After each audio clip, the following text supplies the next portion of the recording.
Monica, welcome to Style for Life. I'm so excited that you are here with me today. Thank you. Thank you for having me. I'm excited too. I'm so excited. So, guys, Monica Federico, but I'm going to get you to say your name all sexy for everybody, is one of my new LinkedIn friends. So, it's not a secret. I've been talking about it.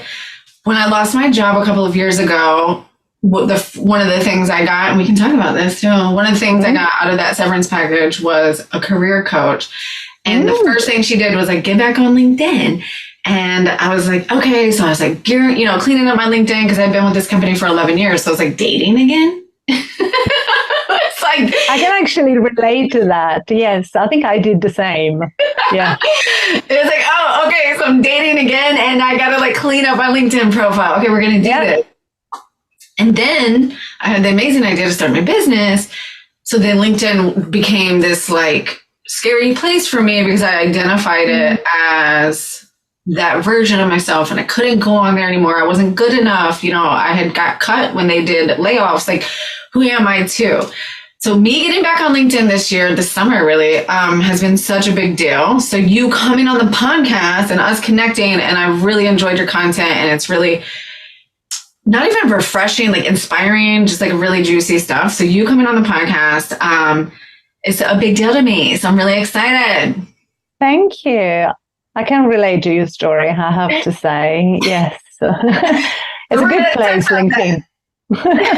We'll touch on that. So guys, Monica is a high performance mindset coach based out of London. And I want to pass it over to you. Like, tell us a little bit about yourself, and we'll dive into some of these juicy questions on how you use your style now in your business to create safety for your clients and mindset and all that juice. But let's start with a little bit about who you are and where you're from and what you do and what makes you so amazing. Right. Yeah, you said it. I'm a mindset coach. And I specialize in career and business, which is why I'm always on LinkedIn and why we met there, because the majority of my clients are also on LinkedIn. And I am formally trained as a performance coach, but I decided to specialize in mindset, and I just carried on studying further because ultimately when we are taking actions towards our goals, the mindset with which we take those actions is what is really going to dictate the quality of the results. So I'm all for action, but performance is relevant to the quality of our mindset. So I did a lot of that. And I specialize in career and business because my story is not too dissimilar to yours. I was also in corporate for 20 odd years and with the same company for the last 16 years. And career in particular has always been a very big part of my identity, who I am. I'm very, I would say, quite ambitious. And therefore I thought, you know what, I want to help other people like me, because I didn't, unlike you had a career coach when you had your, when you were made redundant. I didn't. I was my own coach all the way through. and I realized, well, I could have done this. It's so much easier and quicker and better. And I love working with other people that also are very purpose driven. So my clients are very similar to me. They're mid-career. They're a little bit stuck. And I was thinking about the fact that your audience is all female, and mine are, I coach mixed gender, anything and everything, but 70% of my clients are actually female. And I think that potentially that is simply because also women, they tend to be a little bit better at asking for help, support, and talk their challenges out loud. So, and also, while the reason why I do career and business is because a lot of clients also want to do exactly that, the same journey that me and you had, going from a corporate career into setting up their own business. So that's the reason why I do what I do, really. And what else? Yes, I'm based in London. I've been here for 33 years now. I moved to here when I was 21, which means some people can do the maths now. Yes, so that makes me level 54. Monica, I hope I look as good as you when I'm at level 54. When you posted a post about your birthday, I was like, stop. I think it's because of that homegrown Italian epicenter. It's probably the olive oil. Yeah, definitely. But, also, if I don't know if you've ever been to Italy or if you even ever stumble upon any Italian TV programs ever. Italian women, they just look fabulous. I don't look that young. When the very few times that I go to Italy, to Rome still now, they normally don't get shocked when I say 54. I think that Italian women, they've got this passion for style and looking after themselves. And they put a lot of work into it. And the olive oil. And olive oil. I love it. So Italy is on our summer bucket list coming up in summer 2024. So it's funny how it all makes sense, because when I first was attracted to your content and liked your stuff, and it wasn't until after we started chatting that you told me that you were from Italy, and I was like, oh, it all makes sense. Literally, this is where, the birthplace of fashion and style. So I love that. Yeah. I have to say, before we jump in I really want to talk about this really cool conversation that you and I have behind the scenes. I love what you said about coaching the career to business transition, because that mid-career, starting in my 40s, that mid-career transition is really, I don't want to use the word hard, special, because we've been trained for 20 plus years to be a way, act a certain way, to dress a certain way, to do this corporate life. And then all of a sudden and then you're like, hey, you want to start a business? Okay. And all of a sudden, and I don't know if you struggle with this or if your clients struggle with this or if anyone listening struggles with this, but I have found myself struggling with this. I'm getting better. All of a sudden, it's I have too much freedom. And now I'm I don't even know how to create with all this freedom, because I'm so used to being with these rules and these guidelines and this company culture and having someone over me. And it took me a while to be oh, this is my business. I can literally do it however I want. Yeah. Yeah. And I know what you mean. The thing is that with that sense of freedom, it comes accountability, and it comes a lot of responsibility. Suddenly you're responsible for getting up in the morning, getting out of bed early enough, and it's so easy, just snooze it off. And, today I'm going to be wearing pajamas because I might not need to be on Zoom today. And self-discipline comes into play a lot, I think. Yeah, really, that's a good point. Yeah, very much.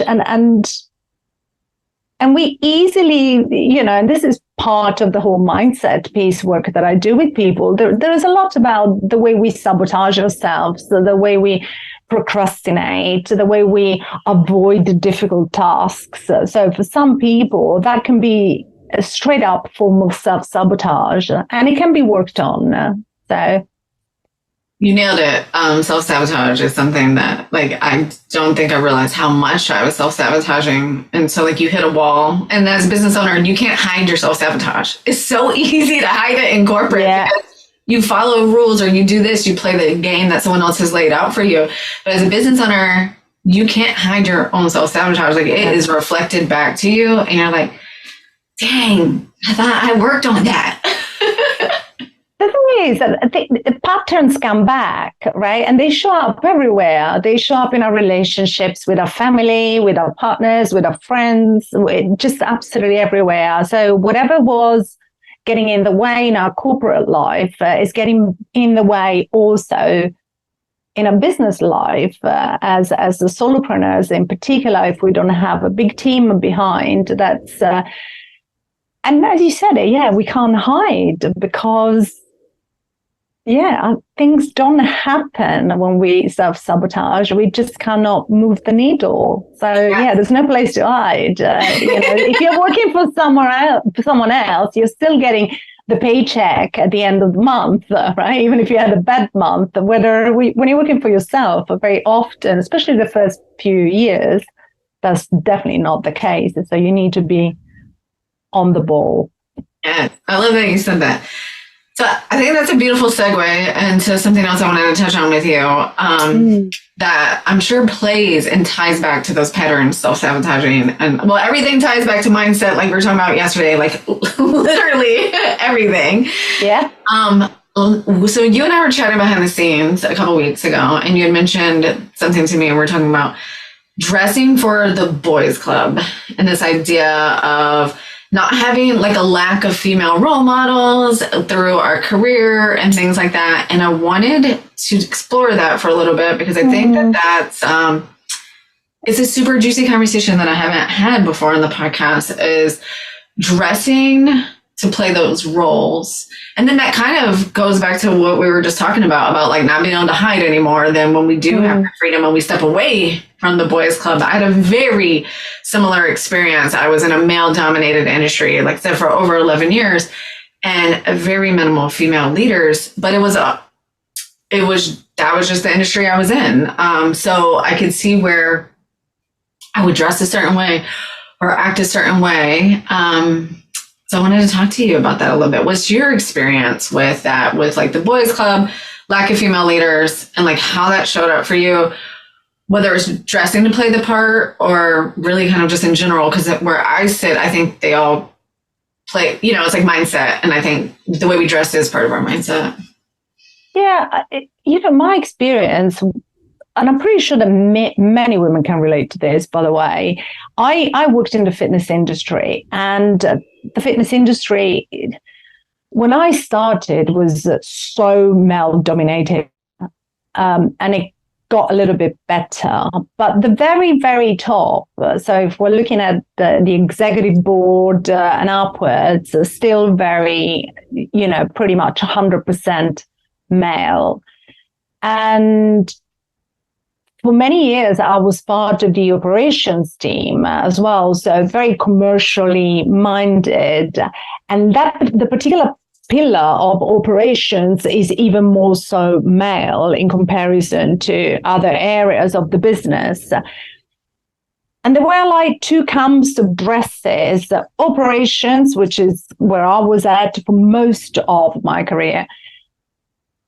And all the boys were wearing shirts. Right, there was a white shirt, there was a pale blue shirt, and then there was the you're gonna laugh, like the thin stripe, the thin pinstripe, white and sky blue. Right, that one. I even bought one of those. Now I'm thinking about it. Oh gosh, and I remember as I was moving up the ranks, I was like, what am I wearing? And there's always this thing about, you're dressing for the next role, right? Yes. That was playing in my head, at the back of my mind. And I remember that I was the most dressed up of all female managers, because for me, I was like, oh, that's what I need to wear for the next level up. So, yes, so I was modeling male outfits, and the only variable was that I decided to pair all of my shirts with pencil skirts and maintain sort of a less boys club outfit. But my other alternative in terms of role models was, and I'm saying this with a lot of love for the world of human resources, so I hope nobody's going to get upset. I'm going to caveat that a little bit. But the other sort of leaders that were females, they were in human resources. And in human resources, women, I don't know what it is, there was a lot of flowery dresses. It seems to be support teams, they always wear patterns and flowers and blouses. Everything is softer. But at operation, it seemed everybody had more the sharp look that I'm sporting today and like most days. right? Is sharp looking, is crisp looking. That was kind of the vibe. So yeah, shirts, suddenly became a big part of my outfit. Yeah. I actually love that story because if you think about it, like when I think of when I'm styling someone, I always ask them, like, what are your values? What do you want people to know about you when they meet you? Like, why are you attracted to the things that you're attracted to? And like, yes, this is a big assumption. I'm not in HR, so I don't know. I don't have that desire to be that skill set, but it's human resources, right? It's the team of people who are supposed to make sure that everyone, it feels safe, that everyone, is feeling safe. Is the big word to think of. So to have on, I assume the person who's like passionate about that and is passionate about, how the people are showing up and, are people feeling taken care of? Is everyone getting their vacation time? And, the people who are helping the people on a daily basis with those like seemingly a little bit more personal aspects of the business. It makes sense to me that those people probably, most in my experience, have been highly compassionate people. And when I think of styles, people who are attracted to flowy clothes or softer fabrics or different pattern styles, that makes a lot of sense from like a psychological standpoint. Like they're attracted to those fabrics and those colors because that's how they feel on the inside.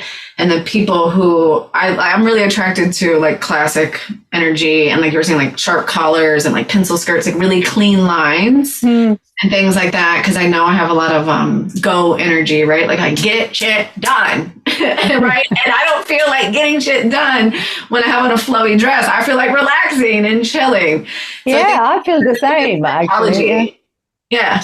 So not really like putting like departments against each other so much as like, I think personality types of like how people choose to show up in their business or their workplace, whatever it is. That's a fascinating story. So I want to keep asking you. So you notice it's okay. I have to tell you something really funny before we get there. When you were saying like the white shirt or the blue shirt and the pinstripes, I think this shirt might even be in my brand photos because I did my brand photos right after I lost my job. I had this blue and white button down shirt, very much like the classic light blue with the stripes. And it had these ruffle sleeves that I loved because I felt like the ruffle sleeves made it different enough and edgier enough that it was me. And it wasn't so like boys club corporate vibe. And when you were saying that, I was just like laughing out loud or inside. I was like, oh my God, I literally have these shirts. Yep. And still do. I'm pretty sure I've got one still somewhere,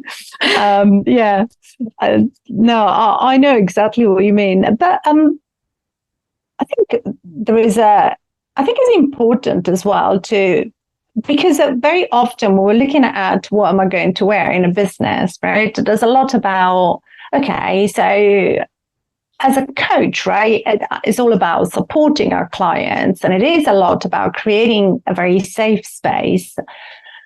But yeah, for some reason, me just going all flowery really did not kind of sit right with my clients being very results-driven people and ambitious people as well. And so it's been a lot of sort of back and forth and negotiating with myself. And I'm pretty sure that there's some brand experts there that are going to disagree completely with my style choices and tell me that I should wear some flowers. But I also find that what is important is consistency, is to remove that element of surprise when it comes down to creating that client experience. And that goes with the entire environment. As you know, same as you, part the same as you. I work almost exclusively on Zoom, right? I'm London based, but my clients, I've got one not too far from you in Texas, or at least anyway, in the US. And I've got people in the Middle East, anywhere else in Europe, and people that are London based, but, they travel a lot.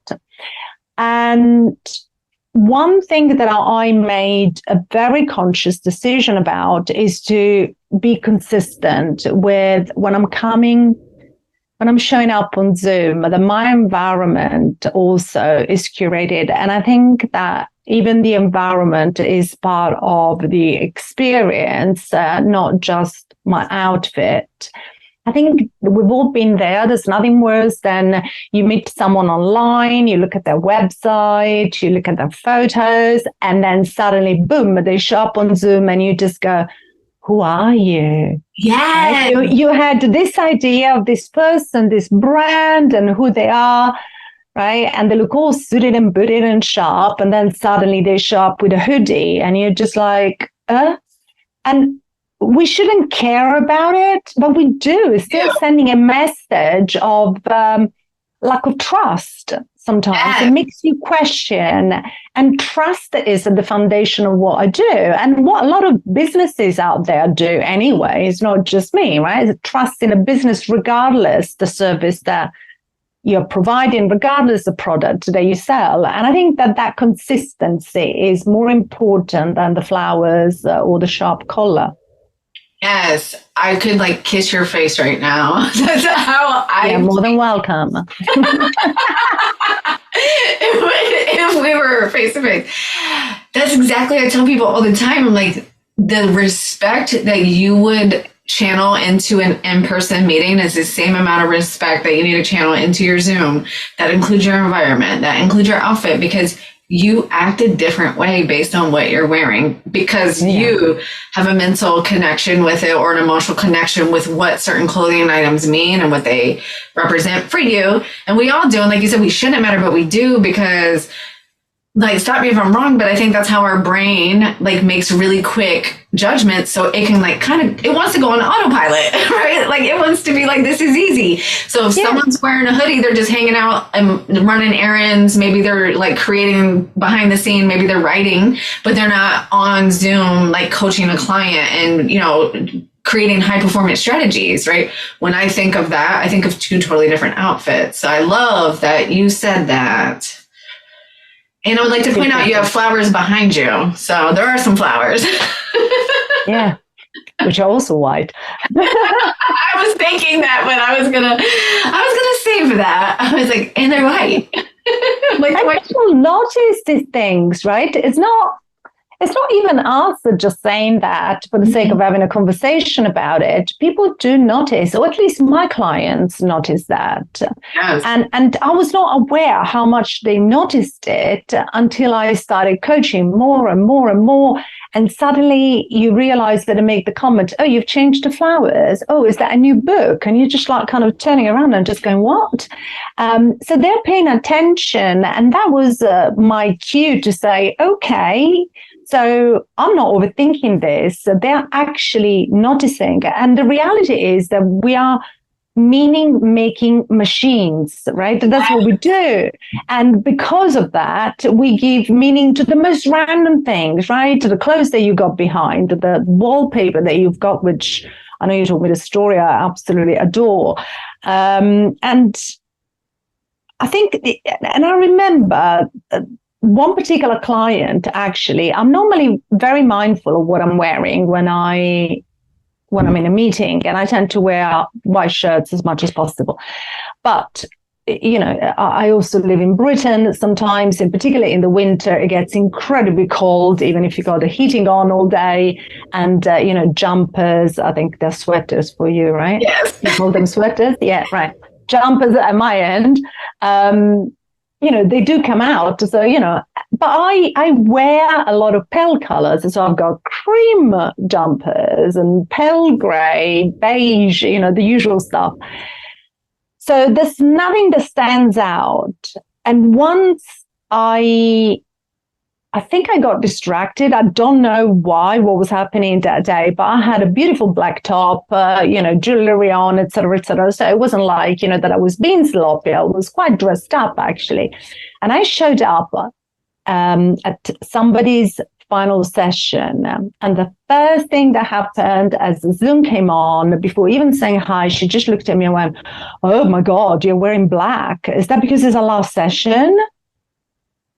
And it was said flippantly, right? It was a little bit of a joke. She wasn't completely serious. But at the same time, I remember thinking, why did I do that? So,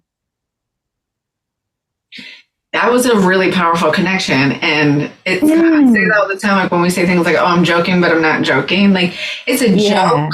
It doesn't like hurt my feelings or anything. But like, I love what you said, like, but our brains are meaning making machines. I'm going to have to use that, Monica. It's what we do all day long. It's like we're just like looking to make connections. I think that's kind of what I was trying to say. I didn't say it as cool as you. Is like our brain is looking to make connections all day long so it can memorize things to keep us optimized. And she comes on. She was probably feeling sad, right? It's the last session. It's a goodbye. It's a change. It's a growth. But there's like both feelings at the same time. And that is a powerful story. So you don't wear black anymore. And the thing is, I love wearing black. I was upset because, black is not, she connected it as, an ending, a loss, right? So the color that we wear at funerals, so that was her association. But you're the stylist and, correct me if I'm wrong, but black is also a color that represents luxury. Yes, absolutely. And like in fashion, black and white are like, the pillars like of luxury. Yeah, absolutely, right. And I'm a monochrome kind of person. I have a lot of black. I just don't wear it for coaching sessions because of that experience. I'm like, never ever wear black ever again. And for you, it's a power color, right? Because you have light hair and light skin. So when you wear black, like the contrast between your skin and your hair, it's a big power color for you. So maybe part of it too is you're creating those spaces of safety and mindset and vulnerability, because coaching is super vulnerable. So styling, when we wear powerful colors like that, it can, whether it's grief or authority or luxury, right? People have their own connections. Yeah, absolutely. And I think for me it's important. If you go on my website, if you look at my LinkedIn, I'm wearing certain things. I'm wearing, my hair in a certain way, and just to stay that person. So you know what you're getting, and there's no surprises, which means that very quickly it becomes about the client, because they don't have to spend time looking at what I've got on or what's happening. Very quickly, they just simply go, yeah, exactly as I already expected. There's nothing to look at. Let's move on and actually talk about something that is of substance. So, yeah. I love that. I love the consistency and the trust. And that's what Monica pops on. That's what I expect to see. I expect to see her white shirt. And we can talk about the white shirt. I expect to see her white shirt. I always zone in on your necklaces. I think they're so fun, especially on Zoom. Thank you. It's just something like on Zoom, I love jewelry because I think it gives us something to like create connection, and it creates like a little bit of glitter, and it makes you feel more real life than like just screen. It feels like something there that I could touch. Thanks for sharing that story, because I think it's really powerful. And I think I do most of my business on Zoom as well. I definitely have some local clients, but people get burnt out on Zoom. I feel like it's easier, it's quicker, because like, and I think you and I even talked about this. I was like, because right outside of this door is my master bedroom. Like, right, that is my sanctuary. That's where I go to sleep at night. That's where like I take a bath.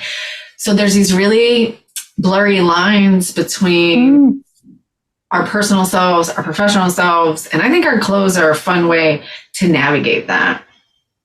Yeah, I would agree, because, and you mentioned this already, is something about, this is my work uniform, right? So that's it, I'm on, this is my work mode. And sometimes, because the only difference, that we experience is opening the door and stepping into next room at the end of the day, right? That's there's not traveling. There's no like, oh, I have to hop on a train or drive somewhere, right? It's just like open the door and I've finished work. Sometimes the simple gesture of taking off that top that for me represents this is me at work and this is now me during my leisure time. For me, that is important actually to separate that. And I know that a lot of people struggle with navigating working from home. And I found that these little things that they are about, this is the work environment, this is everything else environment, and this is my work outfit. And I'm going to take it off as I finish work to say, I'm done. Yes. And yeah, I think it's the little things, but they're quite important. Yes, I love that. Because everyone might be wondering, can we talk about your work outfit? And how did you get to this outfit? So can you tell us a little bit of the backstory? Because these are the questions I get all the time. I help clients all the time, like create their outfit formulas or their style strategy, or everyone has their own word for it. And I think that's the hardest part sometimes is, people want, when we're overwhelmed or stressed out or anxious, we want someone to tell us what to do because we don't want to think about another thing. And that's been my experience with clients is like, okay, so this is your space. I'm going to give you permission to like slow down and like go deep inside of like, what do you want? Who are you? And we're going to do it together and I'm going to guide you. But ultimately you have to feel amazing in these clothes. Can you just tell us the backstory really quick? And sometimes it's a funny story and sometimes it's not, but I think yours is great of like, how did you get to this is my work uniform or my outfit formula? I think it's multi-layered because I think that the white shirt, first of all, is a leftover from what we were saying at the beginning, right? That thing, what am I wearing in the boys' club to be accepted, to belong, and to belong to that particular group. So there's certainly an element of leftover of my corporate life. And I think that a white shirt represents career quite clearly, right? Very much so. I mean, also represent waitressing, but, I don't think not this particular shirt. Those cheap. But mainly represents, we think professional, headshot, white shirt. So it was a leftover of that.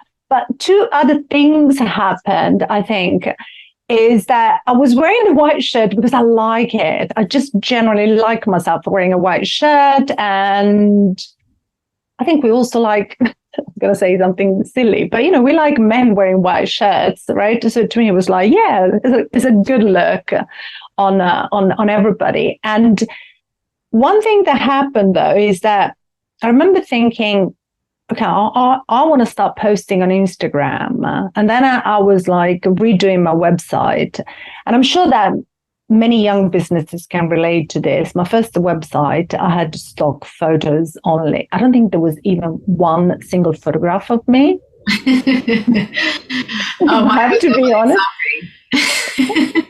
Not even a selfie. There was just nothing, right, on my website. And then I decided to do my first photo shoot. My timing was impeccable.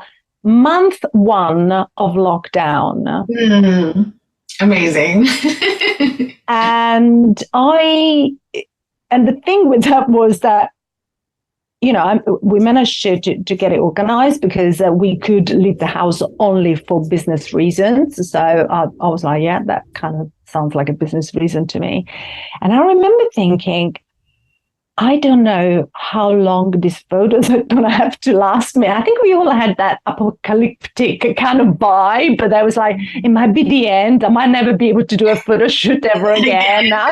This is going to be my website forever. I don't know where my brain was at, but I thought I'm just going for the white shirt because everything fits with white. If I do whatever mind, even if I change my mind around my brand colors, whatever it is, everything goes with a white shirt. I'm going to do everything on Instagram wearing the white shirt. I don't know what else I'm doing, so I'm just going with the white shirt and everything will match because it's a classic, it's a staple, and this will photographs that might need to last me forever. I love that story. Forever. And it was a great investment, those photographs, right? I mean, I can recycle them until the end of time now, of course. Because you're not aging and neither is the white shirt. We're also trying, yes. It's all part of the plan. The Dorian Gray moment there. Oh my God. I love that story. I love the part though. I was like, but I also like it. Like, yes, it reminds me of this phase of my life in my corporate life. And I like it. And it connects me to my business. And like at the end of the day, that's all that really matters is that you like it. Yeah, I feel good. When I'm wearing a shirt, I'm like, oh, yes. Hello, this is me. Yes. And now we have a new name. So like anytime you're wearing a nice crisp button down white collar shirt, we're just going to call it the Monica. And now we're all just going to channel that energy.